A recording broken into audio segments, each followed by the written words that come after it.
Give folks just a few more seconds to come on by.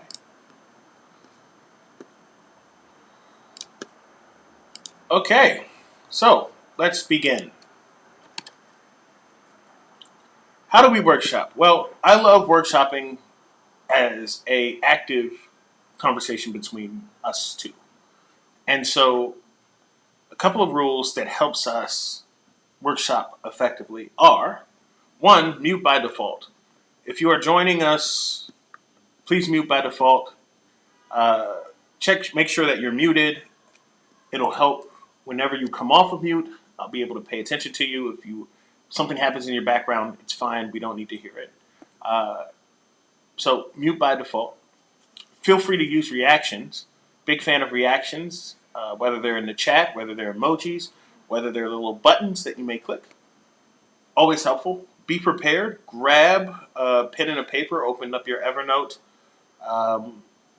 Whatever you need to do to get prepared. Have a glass of water. Take this moment to kind of get yourself settled. I'll give you a couple of seconds.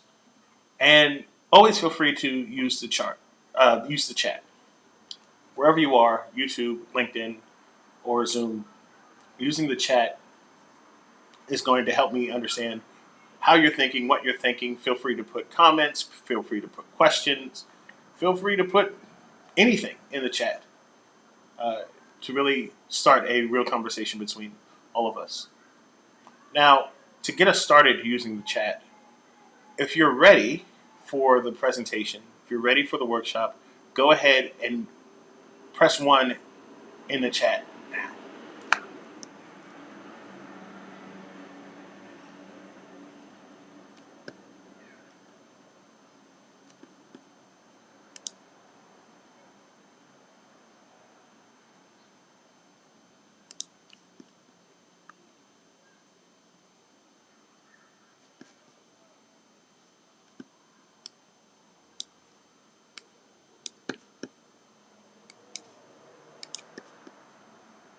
All right.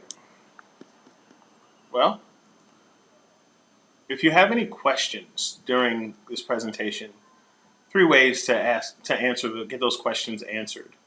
Point 1, wait for the Q&A section. When you have a Q&A section, you can raise your hand and we can just talk through it there. Second, use the chat. If you have any questions during the entire presentation, go to the chat, type it in the chat. During the Q&A section, I will scroll up and look for any questions that I might see if I don't answer it in the moment. And then lastly, there's a feedback form at the end. There's a box there for any questions you may have after this. And so when you fill that out, I will get back to you within 24 hours with a complete answer. If you want like an in-depth question, if you have an in-depth question, the feedback form is probably the best place to put it because it's private and we can go deep as far as you want to go.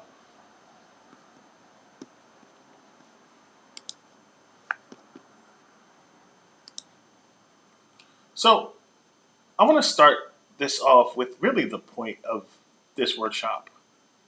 And if you take nothing else away from this workshop, take this away. The more specific we are, the better we serve the customer.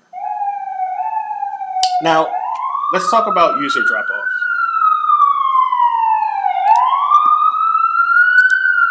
What is user drop-off? User drop-off is when users who are active users or customers who use your product just stop coming to your platform. Now, there are a lot of reasons why you're going to have user drop-off, and it's not a matter of if, it's a matter of when. Sometimes your users graduate from your product. They don't need it anymore. For example, if I'm using a resume service, once I get a job, I'll stop using that resume service. Or if I'm visiting a country, once I leave, I won't need that eSIM that I was using before. Sometimes users encounter another force of business or nature that makes them stop. Sometimes if I'm using a tool and there's some sort of regulatory change, they'll stop. If your business fails, you stop. If you die, you stop using it. But sometimes we fail. We as the people who create the products. And that generally boils down to not having a clear understanding of your customer. And so, because of that, they'll leave and go someplace else. This is the drop off you can stop. Fixing that type of drop off, the drop off that stops folks from using your platform and going elsewhere, is all around specificity. Remember, the more specific we are, the better we serve the customer. Now, for this workshop, we're going to do a little bit of, we're going to use a character. And the character is a product manager or designer at a company called Bobco. Bobco is a place that sells pet supplies, and they're wondering why they have a high abandonment rate between people adding things to cart and the payment. And so, again, fixing drop-off is about finding specificity, and the more specific we are, the better we serve the customer. Where does that specificity come from? The specificity comes from three places. One, knowing your customer. Who's your customer? What do they do? What do they care about? Know the problems. What is the problem that you are trying to solve with your product? And how well does it do it? And how equipped are you to solve that problem? Lastly, know your operations. How do we work? And how does our work affect the output that we can create? And how does it affect our customer? You have to know all three of those things. And inside of all three of those things, you'll find the specificity that you need. So each one of those are going to be sections that we talk about. I asked that earnestly and spent some time asking about who your customer is. What do they want? Who are they? What's interesting to them? What's scary to them? How do they work? Right. One of my favorite tools to translate who a customer is into something that's meaningful is a journalistic tool called the 5 W's. Who, what, when, where, and why. If you can answer those 5 questions, then you have a very clear understanding of who your customer is. Who, what, when, where, why. Going even deeper as we try to understand the persona of the customer, there are some questions, specific questions, that are going to help you with that specificity that you're looking for. First is, who are they? What's important to that customer right now? How do they engage your website? What do they want? If they had one thing to do, what would that be? When is the problems that they have? And what's scary to the customer? What pain are they trying to avoid? What is the nightmare scenario? As you think about your customer or your user, using some of these questions to help understand who they are can help you get to that level of specificity. Now, how do you start to answer some of those questions? Well, the first thing that you got to do is talk to customers. Talk to customers, talk to customers, talk to customers. You should be talking to customers on a regular basis. I think that people should talk to customers at least weekly. I don't think that's a hard lift. And talking to customers can be as simple as finding a couple customers that fit some sort of segment of yours, and then getting them on the phone, getting them on Zoom, and asking them what's going on. If you know who your customer is, those conversations are very easy to frame, and they'll be extremely useful. Now, it's going to be a bit beyond the scope to talk about how to do scripts for research in this talk, but if you have any questions about that, feel free to let me know. I have a presentation on that too, if you want to go deeper there. Next is to leverage data analysis tools. It's important for you to use the tools that can crunch data for you. Now, that can look like Google Analytics, that can look like Pendo, that can look like Amplitude. If you know who your customer is, you're able to segment that customer based on those who's, and then you're able to better leverage data analysis tools in order to see what they do when they're on your platform. How do they translate that problem into action with the tool or the feature or the platform that you provide them. And then 3, with that information, you're able to map that customer journey. What do they do when they get there? What is success when they enter? What does success look like when they leave? What is failure? Right? You're able to start to plot that out. And again, all 3 of these things are a bit past the pale for this workshop. But again, if you have any questions about these 3 things, feel free to reach out to me. I got a lot of thoughts. Now, in Bobco's case, they have a customer. His name is Eric. Eric, we're calling him Eric, but once you get all of the information of knowing who your customer is, you want to give them a name, you want to personalize it, you want to make sure people can have a clear way of speaking about it. So we're calling him Eric. That allows identification. So whenever you walk around the office or chat on Slack, you can say, hey, we're talking about Eric today. And that'll give everybody a frame. What is the job that they need to be done? And so jobs to be done is a framework that basically tells us what are they trying to do when they get to your site. Now, the Erics of the world are looking to buy things for their dog digitally. How did you go understand what Eric is up to? Well, again, you look at these 3 things. You talk to customers, you leverage your data analysis tools, and you've mapped that journey. And then you got to find out what those folks are scared of and then create some sort of narrative for that. In Eric's case, a lot of folks are scared as it relates to being stuck with a bill. They're digital nomads. They don't know what they're going to have, or if they get something, they don't want to be stuck with it. They got to get rid of it. And so getting stuck with a bill is Eric's biggest concern. And so using that as a place to start, understanding those key points, the 5 W's, understanding why your customer may leave, asking them, by asking them and then connecting the dots between what they do, how they leave, what's important to them, you're going to start to get a real understanding of your customer. And if it's the 3rd reason, the reason of drop-off that we're talking about today, which means the reason why they dropped off is because something is not being satisfied, it's probably because you don't tackle their fear in a way that a competitor does. A competitor probably tackles their fear better. Or you're not doing what they want to do. So they came to your job and they came to your app, they came to your platform with a reason why they are there. So if both of those things aren't being solved and you can't talk about them in a specific way, then your customer is probably going to leave. But the good thing is these are things that you can fix. And so we're going to get into our first part of our exercise today. We have our first exercise where you're going to write about your customer. You're going to write a persona for your customer. You're going to write what the customer wants from you and what they fear could happen. And you're going to think about ways in which you can learn more about the customer after this workshop. There's an example here on the slide, and you have 5 minutes. Good luck.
to get something in.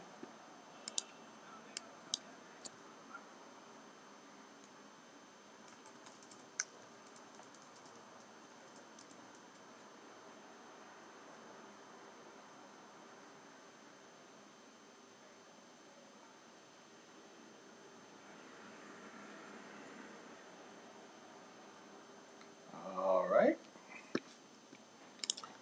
Thank you for the answers. And so, one answer here from Danita I think is pretty good.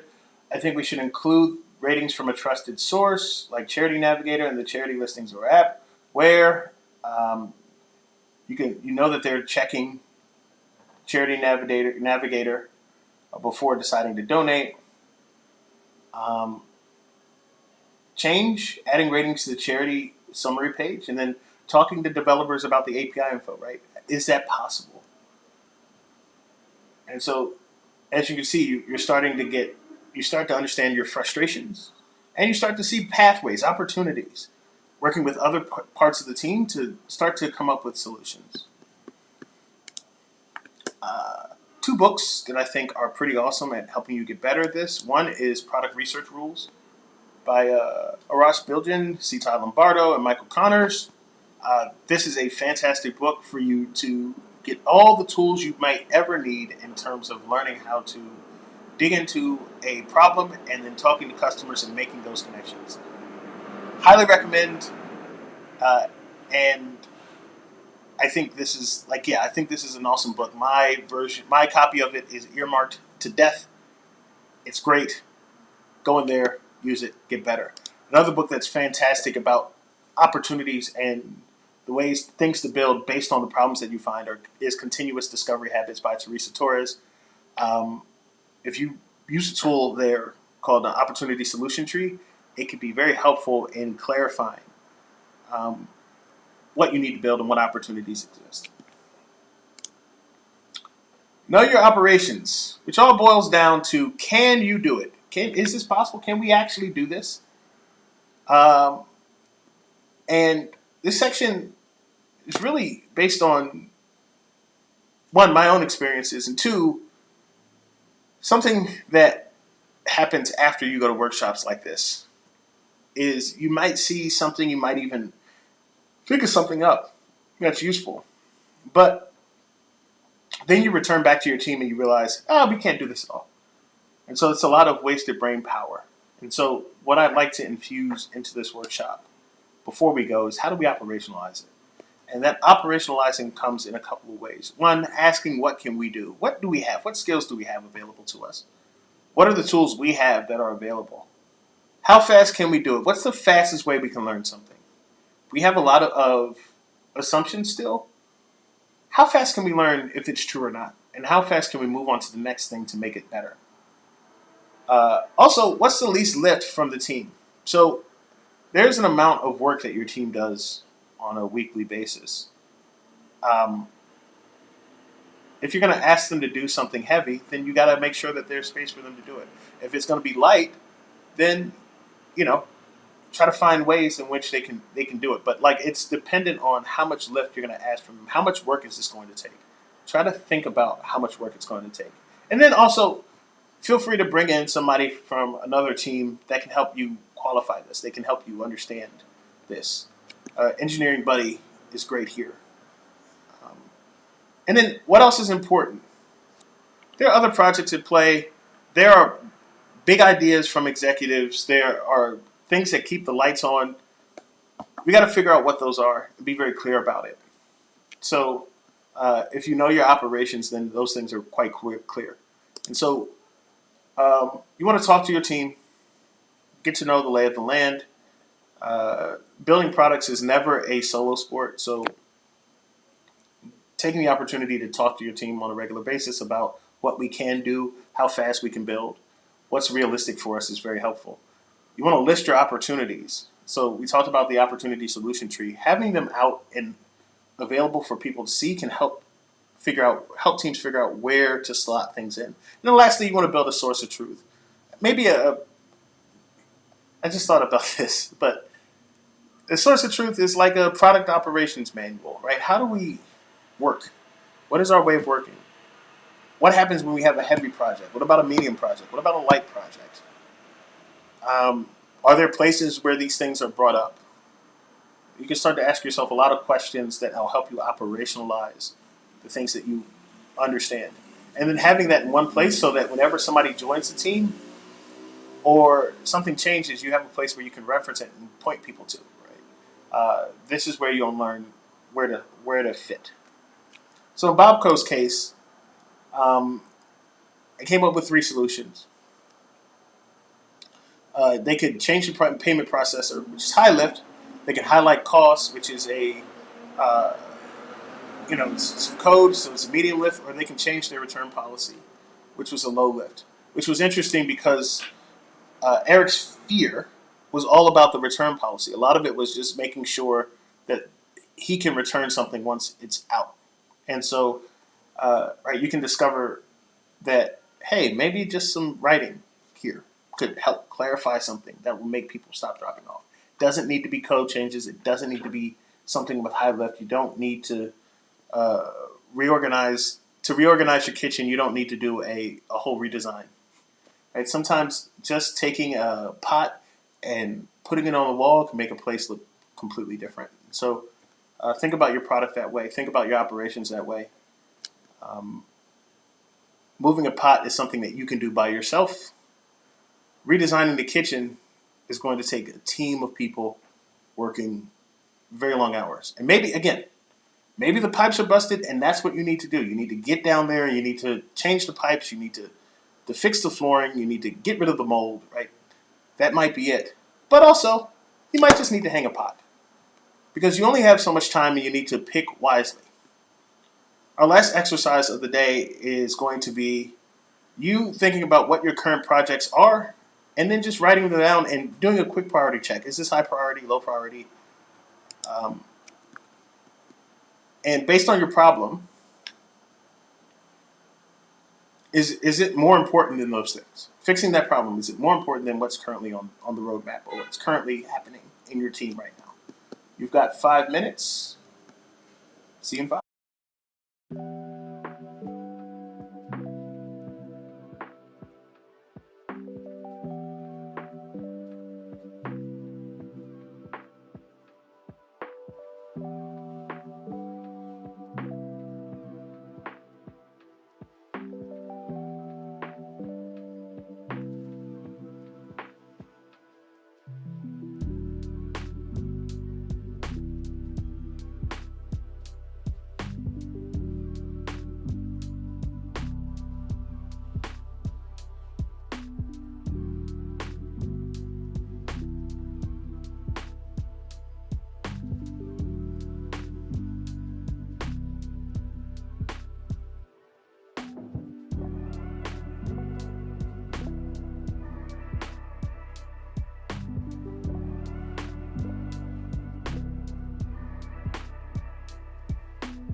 All right. So we'll move forward here. One of the ways you can get better at operations is the Phoenix Project. Um, this is one of my favorite books about operations because it really takes the time to walk you through the problem space and how they solved it in a very clear and concise way.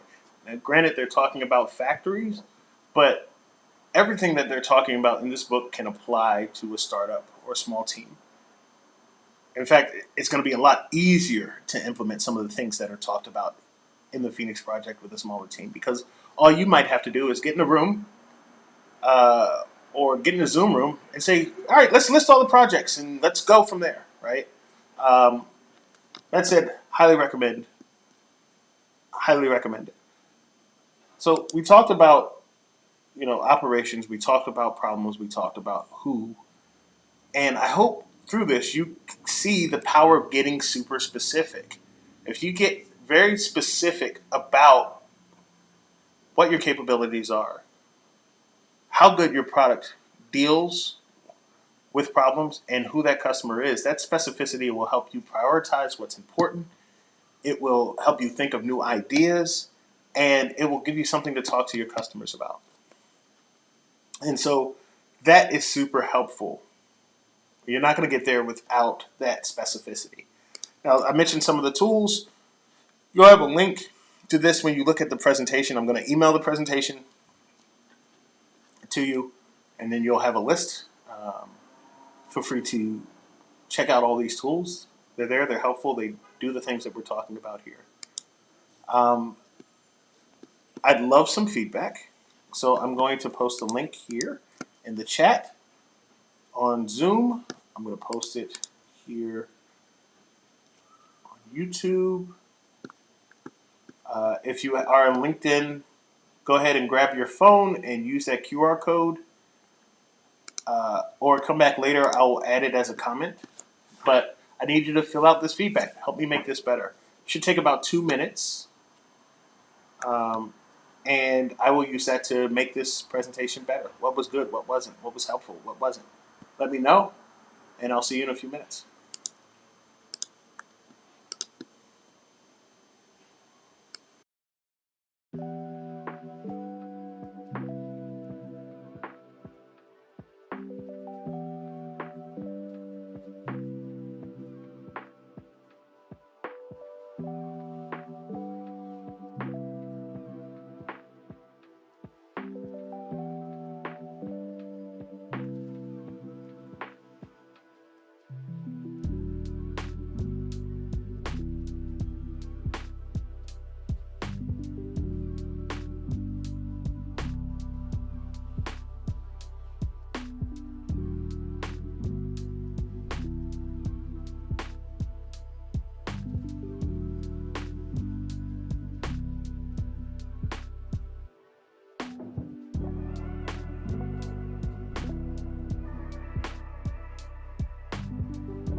Looks like there are no questions. I want to thank you all for joining me.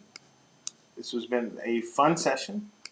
And if you have any questions, feel free to reach out. Email, LinkedIn, whatever's clever. I'm here to help. Have a great day.